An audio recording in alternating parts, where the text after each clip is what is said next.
সুপ্রতিম সরকারের মতো অনেকেই আছে যে আকাশ মাঘারি তদন্ত এবং তাকে অ্যারেস্ট করা উচিত। আমার পুরোপুরি বর্তাবে যিনি কদিন আগে ডিজি ছিলেন রাজীব কুমার। উত্তরবঙ্গ রাঢ়বঙ্গে তৃণমূল ধুয়ে মুছে যাবে, মধ্যবঙ্গও তাই। কলকাতার দিকে মার্চের প্রথম সপ্তাহতেই ভোট ঘোষণা হয়ে যাওয়ার সম্ভাবনা দেখা যাচ্ছে। বিজেপি এই রাজ্যে এবার কেমন রেজাল্ট করবে? আমরা জানি উত্তরবঙ্গে একদিকে বিজেপি রয়েছে, কিন্তু দক্ষিণবঙ্গে বিজেপির অবস্থা এখনো কিছুটা দুর্বল। বিজেপি এক সরকারের আয়ু আর খুব বেশি হলে ৯০ দিন। ঠিক আছে, এখন শোকজ হয়েছেন, পরে সাসপেন্ড। সেই ডিজির জন্য দুঃখ হচ্ছে, কারণ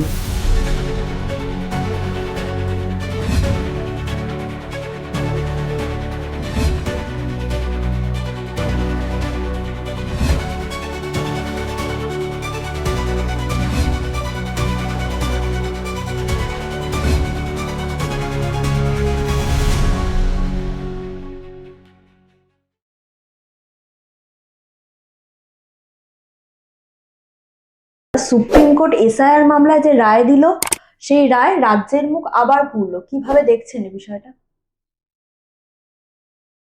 এসআইআর নিয়ে যতবার মমতা ব্যানার্জি এবং তার সরকার জনগণের করের টাকার অপব্যবহার করে যতবার সুপ্রিম কোর্টে যাবে, ততবারই মুখ পুড়বে।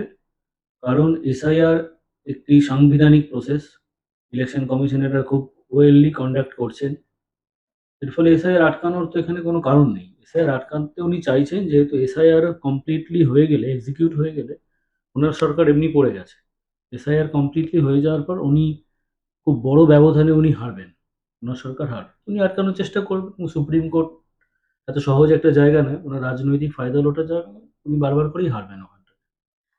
সুপ্রিম কোর্টের মাননীয় মুখ্যমন্ত্রী তিনি আর্জি জানিয়েছিলেন যে মাইক্রো অবজারভার যারা রয়েছে তাদেরকে প্রত্যাহার করতে হবে, কিন্তু সুপ্রিম কোর্ট গতকাল যে তাদের ভূমিকা স্পষ্ট করে দিয়েছে, তারপর তৃণমূলের তরফ থেকে বলা হচ্ছে এটা নাকি তাদের নৈতিক জয়। এটা বলা ছাড়া এখন কোনো অপশন তাদের কাছে নেই। কারণ মাইক্রো অবজারভারকে রাখাই হয়েছে যে ইলেকশন কমিশন এবং রাজ্য সরকারের অফিসারদের মধ্যে যে গ্যাপটা আছে, কারণ অফিসারদের বড় অংশ রাজ্য সরকারের সমর্থক, তারা চাপে পড়ে হোক বা বিভিন্নভাবেই হোক প্রপারলি কাজটা করছে না।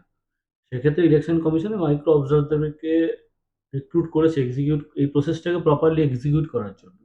এখানে তৃণমূলের নৈতিক জয়ের কোনো জায়গাই নেই। মাইক্রো অবজারভার যেদিনই রিক্রুট করা হয়েছিল, সেই দিনই বুঝে নিতে হতো যে তৃণমূল কংগ্রেসের ওপরে বা তার সরকারের ওপরে ইলেকশন কমিশনের ভরসা নেই বলেই সেখানে মাইক্রো অবজারভার রিক্রুট করা হয়েছে। নৈতিক জয় তো বলার কোনো জায়গা তাদের থাকতে পারে না। ওরা হেরে যাবে, তারপরে এগুলো বলবে নৈতিক জয়, নৈতিক জয়। আর যেখান থেকে জানা যাচ্ছে যে ৮,০০০, প্রায় ৮,৫০০ জন মতো কর্মী, গ্রুপ বির কর্মী চেয়েছিল হচ্ছে নির্বাচন কমিশনের তরফ থেকে, কিন্তু রাজ্য সরকার মাত্র ৮০ জন কর্মী দিয়েছে। তার মানে এটা তো স্পষ্ট করে দেওয়া হচ্ছে যে কর্মসংস্থান নেই বলে কর্মীও নেই তাদের। কর্মসংস্থান তো অনেকদিন ধরেই নেই। আমি একটা আপনাকে উদাহরণ দিতে পারি। আমার পরিচিত একজন বন্ধু একটি ব্লকের বিডিও। সেই ব্লকের সমস্ত কাজ প্রপারলি অপারেট করার জন্য স্টাফ লাগবে ৩৪২ জন। ওনার কাছে স্টাফ আছে শুধু ৫১ জন। রিক্রুটমেন্ট নেই। আর যেগুলোও হয়েছে সেগুলো তৃণমূল কংগ্রেসের নেতারা টাকা নিয়ে কন্ট্রাকচুয়াল সার্ভিস দিয়েছে। প্রথম কথা, কর্মসংস্থান হয়নি বলে কর্মী নেই। আর যাও বা কর্মী আছে, তাদের বিশ্বাসযোগ্যতা নেই। ঠিক আছে? এই সরকার চাইছে কোনোভাবে ইলেকশনটাকে নিজেদের মতো করে পঞ্চায়েত ইলেকশনের মতো করতে। সেটা তারা করতে পারবে না। এইজন্য তারা সবসময় অসহযোগিতা করে যাচ্ছে। এই কারণে হোক অকারণে হোক।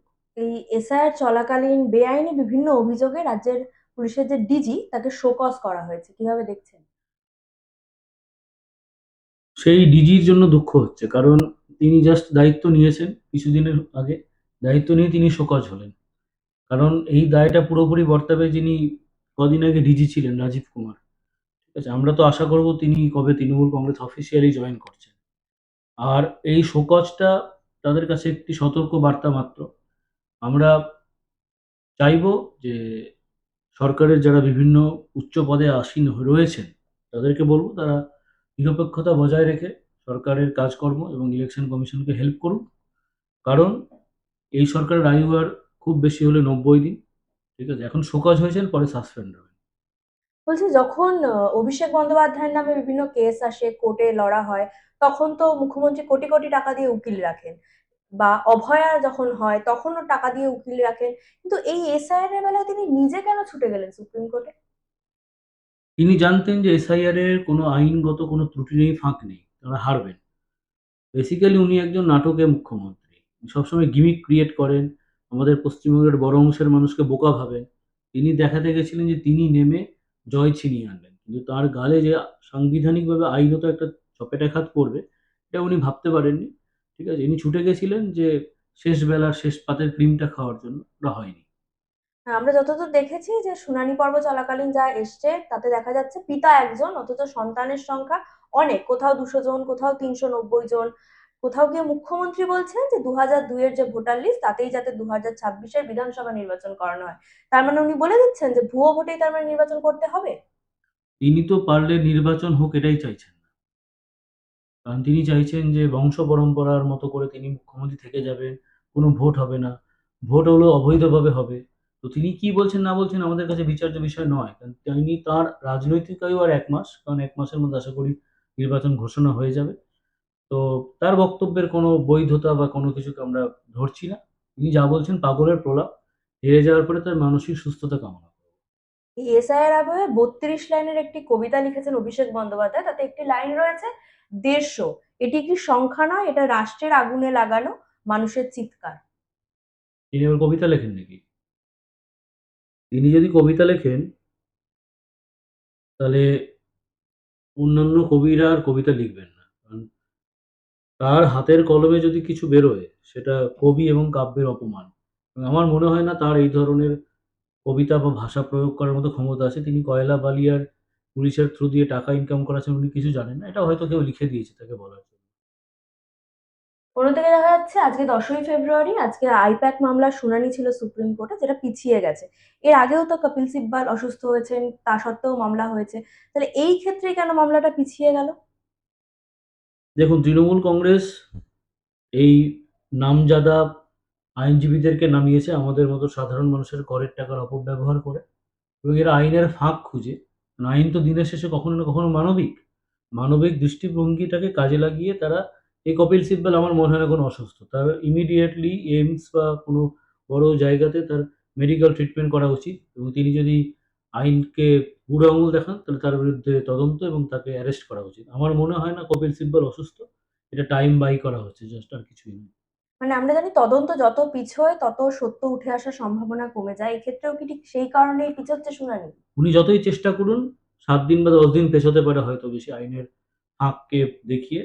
কিন্তু আমরা দৃঢ়প্রতিজ্ঞ এবং আমরা জানি এবং আমরা বিশ্বাস রাখি ইলেকশন কমিশন প্রপারলি এসআইআর করবে এবং আইপ্যাকের যে মামলাটা, যে মামলাতে উনি বড়ভাবে বেকায়দায় পড়ছেন। উনি বুঝতে পেরেছেন বেকায়দায় পড়বেন বলে উনি ক্যাভিয়েটও ফাইল করেছিলেন। ঠিক আছে? তো কপিল সিব্বল অসুস্থ তো দীর্ঘ বছর ধরে অসুস্থ থাকবে না। তাকে অন্য লয়ার অ্যাপয়েন্টমেন্ট করে সুপ্রিম কোর্ট এটার ইমিডিয়েটলি অ্যাকশন নেবে বলে আমাদের বিশ্বাস। লোকসভায় অধিবেশন চলছে, সেখানে দাঁড়িয়ে আজকেও অভিষেক বন্দ্যোপাধ্যায় বলছেন কেন্দ্রের যে বাজেট ঘোষণা হয়েছে সেটা দিশাহীন, তার কোনো দিশাই নেই। অথচ যখন রাজ্যের বাজেট ঘোষণা হলো, অন্তর্বর্তী বাজেট, সেখানেও দেখা গেল কোনো কর্মসংস্থানের উল্লেখ নেই, শুধুই ভাতায় ভরা সেই বাজেটে। যার নিজের বাড়িতে দেওয়াল নেই, সে অন্যের বাড়িতে দরজা লাগিয়ে বেড়ায়। তার নিজের সরকারের কোনো আয় নেই, শুধু খয়রাতি। রাজ্যটাকে দেনায় জর্জরিত করে প্রত্যেকটা মানুষ জন্মালে ৮০,০০০ টাকা মাথাপিছু লোন নিয়ে জন্মাচ্ছে। তিনি এবার কেন্দ্রের বাজেটের নিন্দা করছেন। কেন্দ্রের বাজেট দিনে, দিনে, দিনে, দিনে যারা ইকোনমি বোঝে, যারা ফিন্যান্স বোঝে, উনাকে বলব যে উনি বিশিষ্ট অর্থনীতিবিদদের সঙ্গে আলোচনা করুন যে জিডিপি কি হারে বাড়ছে এবং দেশ কিভাবে উন্নতির পথে যাচ্ছে এবং রাজ্যটা পিছিয়ে যাচ্ছে। যে ছেলে ক্লাসে ফার্স্ট কোনোদিন পাস করতে পারে না, সে আবার ফার্স্ট বয়ের ত্রুটি খুঁজতে যায়। বাজেটে দেখা যাচ্ছে যে স্কুল, কলেজ, বিশ্ববিদ্যালয় এগুলোকে মাত্র ৩০০ থেকে ৪০০ কোটি টাকা দান করেছেন এবং মাদ্রাসাগুলিতে প্রায় ৪,০০০ কোটি টাকা দান করেছেন। সেখানে দেখা যাচ্ছে টোটাল যে কেন্দ্রের বাজেট তাতে ৪,০০০ কোটি টাকা শুধু এডুকেশনে দেওয়া আছে। তাহলে বাকি টাকা আসবে কোথা থেকে এত?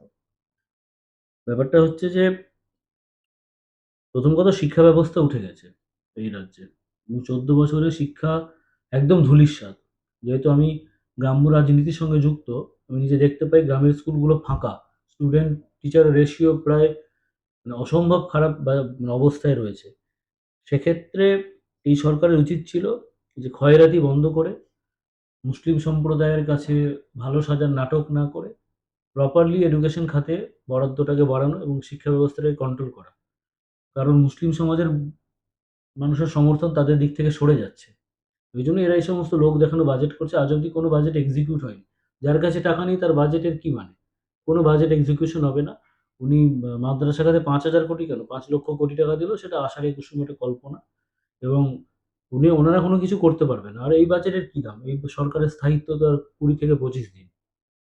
৫ তারিখ অন্তর্বর্তী বাজেট চলাকালীনও তিনি ভাতার কথা বলেছেন। আজকেও সাংবাদিক সম্মেলন করছেন নবান্ন থেকে।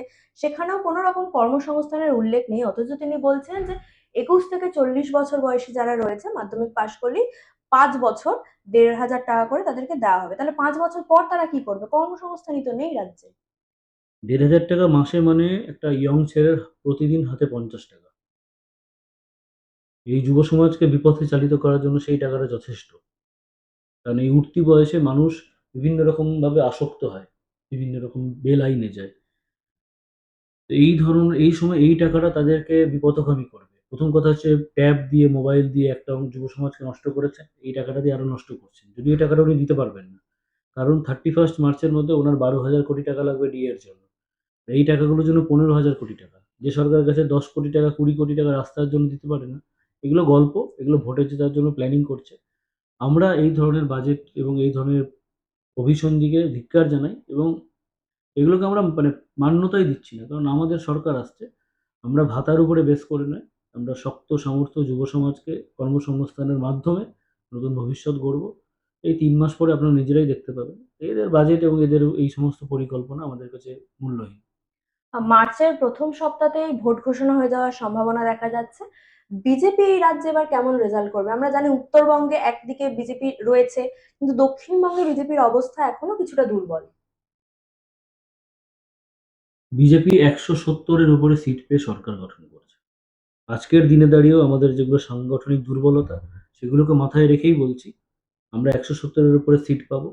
উত্তরবঙ্গ, রাঢ়বঙ্গে তৃণমূল ধুয়ে মুছে যাবে। মধ্যবঙ্গও তাই। কলকাতার দিকে মানুষ কিছুদিন আগে অব্দি তৃণমূল কংগ্রেসকে সমর্থন করতেন। তারাও মুখ ফেরাতে শুরু করেছে। আমরা মিনিমাম ১৭০ এর উপরে সিট পেয়ে সরকারে আসছি। আপনি এটা নিশ্চিত থাকতে পারেন। কিন্তু কল্যাণ বন্দ্যোপাধ্যায় বলছে যে এবার নাকি তৃণমূল কংগ্রেস ২৪০ থেকে ২৫০টা সিট পাবে। কল্যাণ বন্দ্যোপাধ্যায় এটা যদি রাত্রি ৯টার পরে বলতেন, তাহলে বলতেন ২৯৪ টাই পাবে।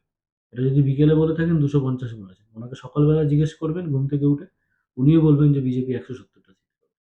কল্যাণ বন্দ্যোপাধ্যায় আরেকটা মন্তব্য করছে, যেটা হচ্ছে যে এই রাজ্যে নাকি সিপিএম এবং বিজেপির কিছু নেই। যদি নাই থাকে তাহলে এই যে বারবার বিরোধী দলনেতার উপর আক্রমণ, বিজেপির কর্মী সমর্থকদের বিভিন্নভাবে আইনি কেসে ফাঁসিয়ে দেওয়া, তাহলে এগুলো কেন হচ্ছে? উনি জানেন না যে আমরা গত লোকসভা ভোটে 39% ভোট পেয়েছি। উনারা পেয়েছেন 45 এর মতো। এসআইআর এ যে সংখ্যক নাম বাদ গেছে, তারপরে আমাদের পার্সেন্টে ওদের পার্সেন্টে উনি সুস্থ অবস্থায় ক্যালকুলেট করবেন। আমরা সরকারে আসছি, কি আছি কি নেই সেটা ৩ মাস পর মানুষ দেখতে পাবে। উনিও দেখতে পাবে। এবং আশা করব যে উনি যেভাবে নিজেকে পরিচালিত করেন, যেগুলো আমরা সোশ্যাল মিডিয়াতে দেখতে পাই, এই রেজাল্টের পর উনি হতাশাগ্রস্ত হয়ে সেটা সবসময় যাতে না করেন। এই হুমায়ুন কবির, যিনি কিছুদিন আগে বলেছিল যে বেলডাঙ্গা রেজিনগর থেকে জিতে মুখ্যমন্ত্রীর দলে আবার জামাই আদরে ঢুকবো, মুখ্যমন্ত্রী সে আবার পাল্টা কথা বলছে, আমি তৃণমূল কংগ্রেসকে হারাবো। প্রথমে বলেছিল আমি একা হারাবো, এখন দেখা যাচ্ছে সিপিএম থেকে শুরু করে মিম, আইএসএফ প্রত্যেকের সাথে জোট সঙ্গী হওয়ার জন্য বৈঠক চালাচ্ছেন। দেখুন, ব্যাপারটা হচ্ছে যে উনি তৃণমূল কংগ্রেসে এতদিন ছিলেন। দেখেছেন যে তৃণমূল কংগ্রেস মুসলিম সমাজকে তেজপাতার মতো ব্যবহার করে। এবার উনার মনে হয়েছে এই আগুনে উনি যদি একটু হাতটা সেঁকে নেন, ঠিক আছে? উনার মনে হয়েছে যদি এগুলো করে যদি ৫-৭ টা এমএলএ জিতে উনি কিং মেকার হতে পারেন। কিন্তু সে আশা বৃথা আশা। ভারতীয় জনতা পার্টি সরকার প্রতিষ্ঠিত হবে। মুসলিম সমাজের একটা মানুষের একটা অংশের সমর্থন আমরা নতুনভাবে পাচ্ছি এবং হুমায়ুন কবিরদের মতো যারা নিজেদেরকে কিং মেকার ভাবছেন, তারা কিং মেকার নয়। তারা কিছু সিট হয়তো জিতবেন, ঠিক আছে? সেটা তাদের নিজস্ব রাজনৈতিক দলের ব্যক্তিগত বিষয়। এর মধ্যে আমাদের কিছু বলার নেই। এই আমাদের স্বাস্থ্যমন্ত্রী মুখ্যমন্ত্রী মমতা বন্দ্যোপাধ্যায় নিজে, সেখানে দেখা যাচ্ছে স্বাস্থ্য দপ্তরের এতটাই খারাপ অবস্থা যে ওনারই ভাইপো অভিষেক বন্দ্যোপাধ্যায়, ওনার দলের সেকেন্ড ইন কমান্ড যাকে বলা হয়, তিনি সেবাশ্রয় করে বেড়াচ্ছেন গোটা রাজ্য জুড়ে। শিক্ষা, স্বাস্থ্য দুটোই জলে চলে গেছে। সেবাশ্রয়টা নতুন এক নাটক। কিছুদিন আগে আমরা দেখেছিলাম দিদিকে বলো, দুয়ারে সরকার। কোনো কিছুই এক্সিকিউট হয় না দিনের শেষে। সেবাশ্রয়টা নতুন নাটক। এরা একটা ভালো কাজ করে। এরা একই মদকে বিভিন্ন রকম বোতলে প্যাকেজিং করে মানুষের কাছে নিয়ে যায়। আর দুর্ভাগ্যবশত একটা অংশের মানুষের স্মৃতিশক্তি বড় দুর্বল। তারা তাদেরকে বিশ্বাস করে এবং বিশ্বাস করে ঠকে। এর ফলে সেবাশ্রয়-টেবাশ্রয় এগুলো সমস্ত একটা ভাঁওতা এবং সেই পিসি ভাইপোর মধ্যে একটা ক্ষমতার লড়াই আছে। এ ওকে ছোট করে, ও ওকে ছোট করে। তো এগুলো হচ্ছে বেসিক্যালি এগুলোর কোনো মানুষ আর এগুলো বিশ্বাস করছে না সরাসরি। ঠিক আছে? মানুষ এখন মুখ খেয়ে আছে নতুন সরকার, নতুন বছর, নতুন বাংলা তৈরি করার জন্য। শওকত মোল্লা যে বারবার সভামঞ্চ প্রকাশ্যে সভামঞ্চ থেকে বলে যে বিরোধীদের মানে বেঁধে পেটানো হোক এরকম নিদান দেন, তিনি বলছেন যে ভাঙড়ের ৩টে অঞ্চলে হেরেছি, সরকারের বাড়ির টাকা বন্ধ করে দিয়েছি, এর আগামী দিনে যেখানে যেখানে হারবো সরকারের সমস্ত প্রকল্প বন্ধ করে দেবো। আগামী দিন হারার পর তো সরকারই থাকবে না, তো প্রকল্প বন্ধ করার কে? আগামী দিনে তো ভারতীয় জনতা পার্টির সরকার প্রতিষ্ঠিত হবে। এবং আমি আপনাকে কথা দিতে পারি, পার্টির তরফে যারা আমাদের শীর্ষ নেতৃত্ব আছেন রাজ্যে, আমাদের তারা বারবার করে বলছেন যে প্রধানমন্ত্রী বলেছেন, "সবকা সাথ সবকা বিকাশ", মানে সবার সাথে সবার পাশে। এর ফলে আমরা যেখানে জিতবো এবং যেখানে আমরা জিততে পারবো না, সেই ২ জায়গাতে একই পরিমাণ ভালোভাবে কাজ হবে। আমাদের প্রধান লক্ষ্য বাংলাকে আবার দেশের উন্নয়নের মূল স্রোতে ফিরিয়ে আনা। এই শওকত মোল্লাদের মতো দুষ্কৃতীরা কি বলল তা আমাদের কিছু যায় আসে না। হেরে গেলেও তো সরকারই থাকবে না, তো আবার ওরা পরিষেবা কি দেবে? রাজ্য পুলিশের নতুন সিপি হয়েছেন সুপ্রতিম সরকার। এই সন্দেশখালী, আরজিকর এই ঘটনায় আনুগত্য দেখানোর জন্য কি এটা উপহার? যদি এই সরকার সত্যিকারের বুঝতাম যে যোগ্য অফিসারদেরকে মর্যাদা দেয়, তাহলে দময়ন্তী সেন পুলিশের মূল স্রোতে থাকতেন। তিনি গ্যারেজ পোস্টিং থাকতেন না। সুপ্রতিম সরকারের মতো অনেকেই আছে, যে আকাশ মাঘারিয়া, রাজীব কুমার, এরকম অনেকেই আছে যারা এই তৈল মর্দনের এগুলো পারিশ্রমিক হিসেবে পোস্টগুলো পান। তো ওনাদেরকে বলবো যে এই সততার মুখোশ আর ভদ্র মুখোশধারী হয়ে আপনারা যে ধরনের কুকর্মগুলো করছেন এবং পুলিশকে যেভাবে আপনি একটা রাজনৈতিক দলের কর্মী বানিয়েছেন আপনারা, নিচু তলার পুলিশের একটাও মানুষ আপনাদের সাথে নেই। উঁচু তলার কিছু আইপিএস আছেন, তারাও ২-৩ মাসের মধ্যে নিজেদের ঠিক জায়গা বুঝতে পারবেন যে তাদের কোথায় পোস্টিং হচ্ছে। গতকাল ফুলবাড়ীতে সিভিক ভলেন্টিয়ার্সের মৃত্যু হয় ট্রেনিংপ্রাপ্ত অবস্থায়। চূড়ান্ত অব্যবস্থা, অ্যাম্বুলেন্স নেই, ডাক্তার নেই, অথচ প্রচন্ড চাপের মধ্যে তাদের কাজ করতে হচ্ছে। এদিকে সরকার ভাতা বাড়াচ্ছে মাত্র ১,০০০ টাকা। সিভিক ভলান্টিয়াররা কিন্তু বেসিক্যালি এখন পুলিশের প্রত্যেকটা থানার মেরুদণ্ড। স্পাইন বলতে পারেন, spine of every police station. এদেরকে দিয়ে জুতো সেলাই থেকে চণ্ডীপাঠ সব করায় পুলিশের অফিসারেরা। তার বাড়ির বাজার থেকে কোয়ার্টারে রান্না, পরিষ্কার করানো সব করায়। এবং বেচারারা তাদের কন্ট্রাকচুয়াল সার্ভিসের জন্য মুখ বুজে সব করতে বাধ্য হয়। তাদেরকে দিয়ে অবৈধ কাজকর্ম করানো হয়। অবৈধ বলতে এই তোলানো হয় বিভিন্ন। ইচ্ছা অনিচ্ছা সত্ত্বেও তাদেরকে করতে হয়। এবং সমস্ত ধরনের পুলিশের যেগুলো কুকর্ম, তাদের ফেস সিভিক ভলান্টিয়ার্সরা হয় বাধ্য হয়ে। এবং সেক্ষেত্রে তারা যে পারিশ্রমিকটা পায় সেটা একদম যৎসামান্য। আমরা সরকারে আসলে আমাদের বিরোধী দলনেতা কালকে বলেছেন যে, আমরা সরকারে আসলে এদের কন্ট্রাকচুয়াল সার্ভিসটা পার্মানেন্ট হবে এবং এদের যে বেতন সেটার প্রপারলি বৃদ্ধি পাবে। একদম শেষ প্রশ্ন, নির্বাচন কমিশন সূত্রে জানা যাচ্ছে যে এবছরের যে নির্বাচন তা হতে পারে এক দফায়। এক দফায় যদি হয় তাহলে কি লুট, ভোটে যে লুটটা হয় সেটা কি আটকানো সম্ভব? আর যদি বিজেপি ভালোভাবে ভোট করায়ও তাহলে গিয়ে কাউন্টিং এর সময় কোনো গন্ডগোল হবে না? প্রথম কথা, ভোট তো বিজেপি করাবে না, ভোট করাবে নির্বাচন কমিশন। এবং নির্বাচন কমিশনের অফিসারের অত্যন্ত দক্ষ এবং সিনিয়র ভারতবর্ষের সমস্ত বড় শ্রেষ্ঠ আমলারা আছেন। তারা বুঝেছেন পশ্চিমবঙ্গে কি করে ভোট হয়। সেই অসুখগুলোর দাওয়াই ওনারা দিচ্ছেন। তো আমরাও বিভিন্নভাবে শুনছি যে এক দফায় ভোট হতে পারে এবং তার জন্য সাফিসিয়েন্ট সেন্ট্রাল ফোর্স এই রাজ্যে মোতায়েন থাকবে এবং আমরা রাজনৈতিক লড়াই লড়বো এটুকুন বলতে পারি। পশ্চিমবঙ্গে ৮০,০০০ বুথ আছে। তার মধ্যে বেশিরভাগ বুথেই বিজেপি জয়লাভ করবে এবং কাউকে আমরা ১ ইঞ্চি জমি ছেড়ে দেব না। অসংখ্য ধন্যবাদ।